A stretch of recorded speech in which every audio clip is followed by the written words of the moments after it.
Hey, welcome to Chamber Talk. I am with Dr. Heath Richter today, and we are at Fairview Orthopedics. Dr. Richter, thank you for joining me on the show. Glad to be here. And I'm glad to say I can say your last name and pronounce it correctly. But thank you again for joining us. You guys have a great practice here. Tell me a little bit first about you and how you came to work here in Dublin. Well, I'm obviously an orthopedic surgeon. I trained at University of Georgia and then did my medical school at, yeah, absolutely, go Dogs. Did my medical school at Mercer, just up the road. Went to New Orleans to do my training, and Katrina kind of booted us out of there when that happened, and finished up at the University of Arkansas. So went from there into private practice, and have been in Dublin now 6 years, I believe, 6, 7, working on year 7. So okay. Been here for a little while. And in the practice here, you are one of?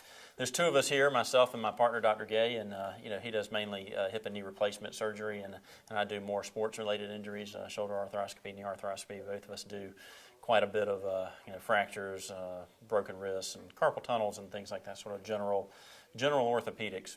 What do you see more than anything else, you think, here in this office? Oh man, I see a lot of I see mostly shoulder injuries, rotator cuff injuries, for young people, labral injuries and things like that. And then both of us see quite a bit of arthritis.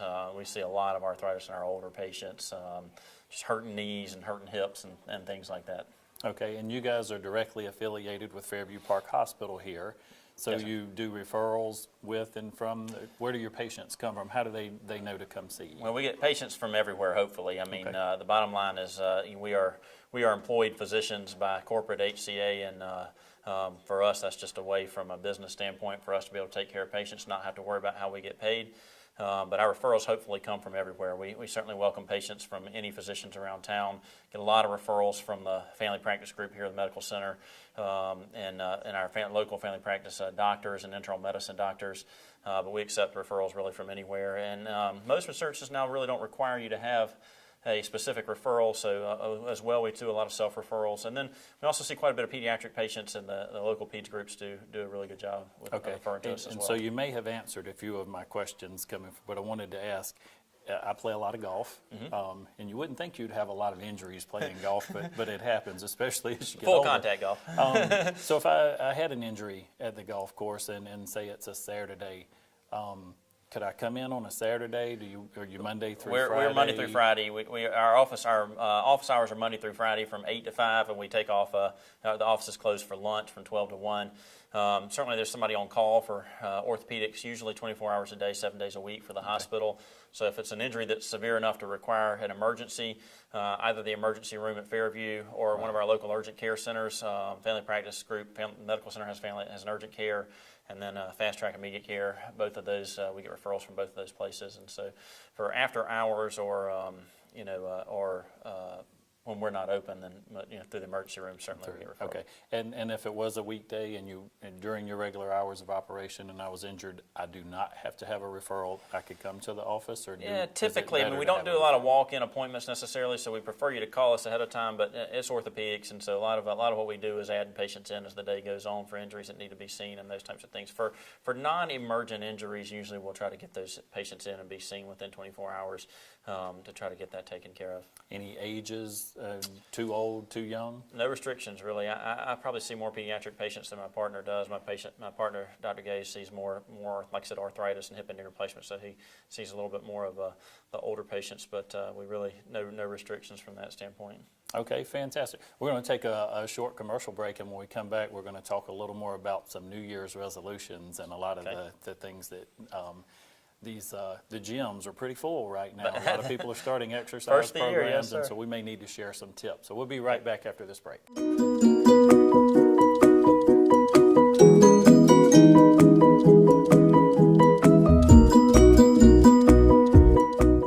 Before we went to the break, we were talking about New Year's resolutions, and a lot of folks, including myself, I slacked off a little bit during the holidays, and I want to start back with my walking and my eating. Talk to us a little bit about programs, ideas, plans, how people should start an exercise program to do it safely. Yeah, we see a lot of injuries that occur from overdoing it for New Year's, and certainly we don't want to discourage anybody from getting out and becoming active for the new year, but most of the injuries that we see are typically associated with people trying to do too much too fast, and so we go from doing nothing to trying to do everything all at once. And so generally speaking, from an exercise standpoint, we believe obviously the best way from a weight loss standpoint or a becoming healthier standpoint, the best way to attack that is sort of multimodal and become a lifestyle change where we eat healthier food and add activity to that as well. And that's going to be tailored to each individual patient. But generally speaking, we believe if you're somebody who's kind of a quote-unquote couch potato, then we suggest that you sort of start off relatively slow for getting going, and a good place to start with that is just getting out walking 2 or 3 times a week for 30 minutes at a time.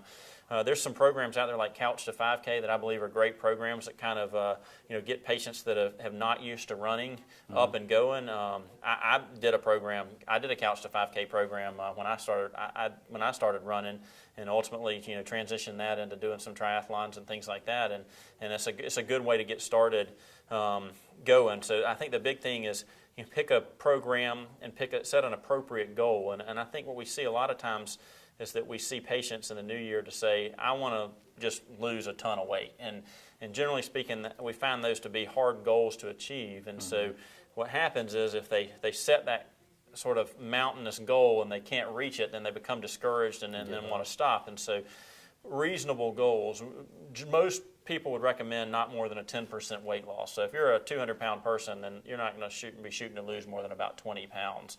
And that's going to occur over a 10 to 12 week period. So the weight loss goals would generally recommend that you lose around 1 to 2 pounds a week. And if you see programs that are pushing that you're going to lose 10 or 15 pounds at a time, then those are probably not sustainable programs and probably not great diets. And so healthy food choices, decreased caloric intake, and it combined with some activity.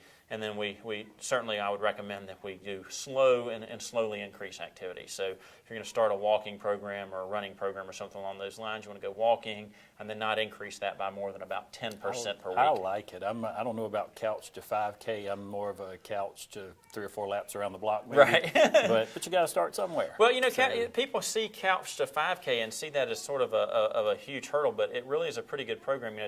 The week 1 of couch to 5K is a 5-minute walk and then a 60-second run and a 90-second walk, 60-second run, 90-second walk. So most people can do that, and you don't have to sprint when you do it. It can be a 15-minute mile or a 16-minute mile if that's you. I mean, it doesn't really matter. The goal is to get you up and get you going and then work up your distance gradually over time. And again, I think we see injuries because of people overdoing it. And so if you have patients that are not used to doing any type of exercise and they get out and want to go run, say I'm going to go run a whole bunch of miles this week, then certainly we see stress-related injuries and we see a lot of tendonitis injuries and things like that. Okay. Let me ask you, I'm in addition to working at the chamber, I pastor a church. And I share with people all the time, know why you believe what you believe. And I've heard, so I want to ask and clarify this for our viewers, smoking and drinking, does that actually weaken your bones and your density or marrow in your bones? Well, yes, absolutely. And certainly smoking we know to be very bad, generally speaking. So one of the things that smoking does is it causes blood vessels to clamp down, and that's called vasoconstriction. And that means you get less blood flow. And so from a healing standpoint and from a general health standpoint, you get less blood flow to muscles, you get less blood flow to heal if you have any type of injury or anything as well. So it takes longer. For us, from an orthopedic standpoint, we see a substantially increased rate of bones not healing at all because of the presence of nicotine. The alcohol is a little bit more difficult. Obviously, from any type of medical standpoint, we would preach that if you do that, it would be certainly in moderation. And there are some studies that suggest that things like red wine may be beneficial in small quantities. And there's some studies that have come out now that are kind of contradicting that as well. So I think those studies are kind of on the border. And certainly for us, we say, if you're going to have any type of alcohol, we want that to be in very low, very minimal quantities and not overdone. Okay. For my golf friends that may be watching, for the weekend tennis player or whatever type of athlete, muscle aches and pains without having to go to the hospital or the doctor, Right. help Advil, Tylenol, Yeah, and certainly that's a ibuprofen, good what- question. I mean, obviously, if you have been somebody who's, from a New Year's resolution standpoint, has said not been non-active and decide you're going to be active, you're going to have some aches in your muscles as you start doing stuff. If you go from, not running or not walking, and you go out and walk, your calves are probably going to be sore, and the fronts of your legs, which your quadriceps muscles, will be sore. And that's just related to the buildup of chemicals in your muscles as you exercise, and that should resolve within a day or so. And yes, anti-inflammatories are generally the recommendation for that. Now, the caveat to that is that there are lots of groups of patients who maybe shouldn't take anti-inflammatory medications. And so things like Advil or Aleve over the counter have known side effects with those, and those are stomach problems, including ulcers in your stomach. They can cause problems with your kidneys, and they can cause problems with your heart. So if you're a heart patient or a kidney patient, then you shouldn't be taking those medications. But those are the best medications to relieve the aches associated with that, because they do have anti-inflammatory properties, and that's kind of what's driving you aching in those situations. And then just use good common sense. If something's been hurting, 2-3 days, then maybe it's time to come see an orthopedic specialist. That's right, or substantial pain, and certainly any type of pain that limits your ability to do stuff. So if it changes, like we say for running, if it changes your gait or changes how you run, then that's not a normal thing, and you should have that evaluated. And we see lots of just overuse injuries like tendonitis and things like that associated with the new year and starting these new programs, where, for instance, patients will all of a sudden start using their shoulder and we'll have some rotator cuff problems, or patients will start running and we'll get some tendonitis around the foot and ankle and things like that. And most of those tendonitis type things we can treat with exercises to strengthen the muscles and things like that without having to make patients come off of their program. Maybe we back them down a little bit to what's a more appropriate program from an exercise standpoint. But most of the time we're not going to tell you have to stop. But there are certain things that occur where and this is why we believe you should come see us if this is, like you said, happening for long 3 or 4 days. If you have a stress fracture, you can't run on that. You have to stop your activity. And that's, again, from somebody who does a lot of running and has been involved in that stuff. And I know that if you're training for something or you're trying to do that once you get started doing that, you don't want to stop. But there are certain things that can happen that you just have to get off of to allow it to heal appropriately. Okay, fantastic. We're going to take one more short commercial break. When we come back, we're going to talk about some of the great things that you guys do in the community. So we'll be right back after this commercial break.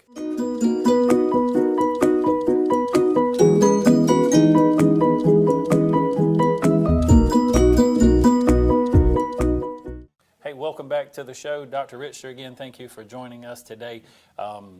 Community involvement. It's always great to know that our local hospitals and doctors and just everyone in the business community supports our community here. You guys certainly fall into that category with your participation in the chamber, yes, sir, the schools. Talk to me a little bit about some of the things you guys are involved in. Well, we certainly try to. We're both Dr. Gay and myself live here in Dublin, and this is our home. And so our goals are to be here long term. And my goal is to take care of the kids I'm taking care of now. I really enjoy kind of seeing these kids grow up and seeing them. My kids are in a middle school age now as well, so you see these kids go through such dramatic changes, and it's kind of fun for me to be a part of their lives as they go on. Certainly we do a lot with the schools in regards to sports. That's probably my primary focus, and so we're at football games on Friday nights, and between myself, Dr. Gay is an East Lawrence graduate, and so he's usually out at East Lawrence, and I kind of bounce between West Lawrence and Trinity and Dublin, and my PA, Cassie Middlebrooks, also is at games. She's a West Lawrence graduate, so she's out there probably more than any place else. But you guys have it covered pretty much. We try to cover West Lawrence, East Lawrence, Dublin, and Trinity, both home and away games, and between the doctors and then our partnership with Bath Physical Therapy, and they have therapists on the sidelines or athletic trainers on the sidelines of football games, just because that's where we see obviously our most severe injuries typically.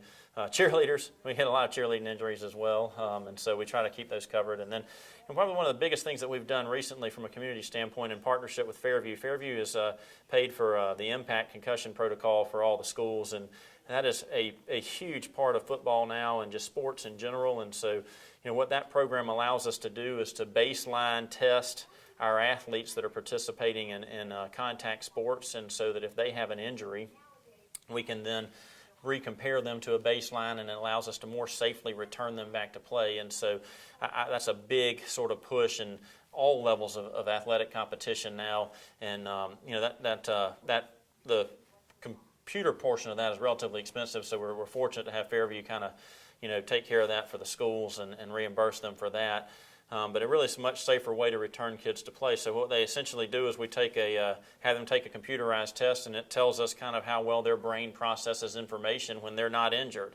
And then if they get injured, we can have them retake that test, and it helps us tell if their brain is back to processing that information like it's supposed to. And surprisingly, we've seen these numbers be off for extended periods of time on kids that we in the past would probably have returned to play. So I think that's a very, very good part of the concussion protocol for us, combined with physical exam and kind of symptomatology on these kids to be able to tell when they're safe to go back to playing. And again, I think that's a great thing in regards to football, but not only football, all sports. And so we have our schools baseline test all kids who are involved in contact sports and any kids that we believe are at risk, and so that gives us good information from that standpoint. And then we just try to be involved, as much as we can with other stuff. We have sponsorships, at the schools for softball teams and football teams and things like that, and certainly do sponsorships for football packages during the seasons, and then try to be involved with the chamber and things like that. And I see your billboard around town.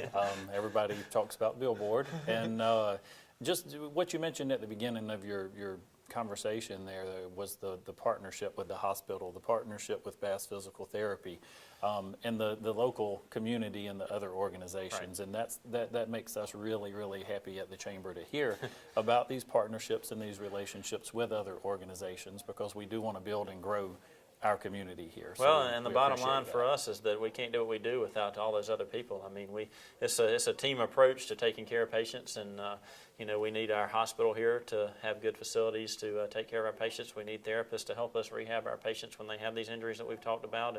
And Bass, we do a lot with Bass because of football. There's obviously multiple other therapy groups in town, and Rehab Advantage and the hospital. I'll have therapy groups as well that we work with, pretty regularly. Is there anything you can do with that Chuck fellow over there? I don't know. Chuck, we may not be able to do anything with Chuck. And Chuck Chuck helps us out a lot. He does a great job from the standpoint of the football. I could not do what we do from a football standpoint if we didn't have therapists helping us out. And the bottom line is these schools more and more are needing some type of therapist or athletic trainer to help them out and to be there for on the sidelines of not just football but other events as well. And it's hard because there's multiple schools here, and so I know my kids, where my kids go to school, I'm there for my daughter's track meets, I'm there for her cross country meets, I'm there for her cheerleading events and those types of things, and Chuck and the therapists are able to help us out substantially there by having somebody at those other events. And what I'll tell you is just that all my coaches, all my therapists, we just do a great job for us. Friday nights, my phone drives my wife crazy on Friday nights because it just blows up. We got scores coming in from all the therapists and people, letting us know how everybody's doing and things like that. And so, all those guys I'm available to them pretty well 24/7, and the coaches can call me when they need to, and the therapists can call me when they want to, and we try to get back and stay with them as much as possible. And then Dr. Gay is the same thing. Obviously, his kids are involved in some different things than my kids are. I know he does quite a bit of work with Fancy Dancer with one of the dance groups around here, and because his kids are out there, and so I know we got Fancy Dancer kids running here off and on all the time, and try to just keep all those kids healthy. And our goal is that we want those kids able to participate in those activities. We want them able to do that and be healthy and be safe. Right. And so it's not our goal to keep your kid from being able to do things. If they're able to do that safely, we'll allow them, even within the confines of injuries, to go. But we want them safe while they're doing it. Well, Dr. Richter, we appreciate you guys, appreciate your partnerships, you and Dr. Gay, all that you do here at Fairview Orthopedics. If you would, just take a minute and share a final message with our viewers today. I just thank you guys for tuning in and watching us today, and just would like to say that everybody's welcome, and we just, if there's any injuries that you need addressed, then we'd be glad to help take care of those for you. We try our best to take care of patients as well as we can, try to always treat you as you'd want to be treated and with respect, and we recognize that we're in business because of y'all. We couldn't, unfortunately, we're in a business that people get hurt, and that's what keeps us going. And we just thank you for putting your trust in us to take care of you and to take care of your children. And we just hope that you continue doing that. And we thanks to people like TV35 and the Chamber for putting these things out there to help us communicate with patients and try to educate patients and keep them safe and keep them well. Well, again, we appreciate you. On behalf of Fairview Orthopedics, Dr. Richter, and myself, want to remind you that it's a great day for business in Dublin, Lawrence County.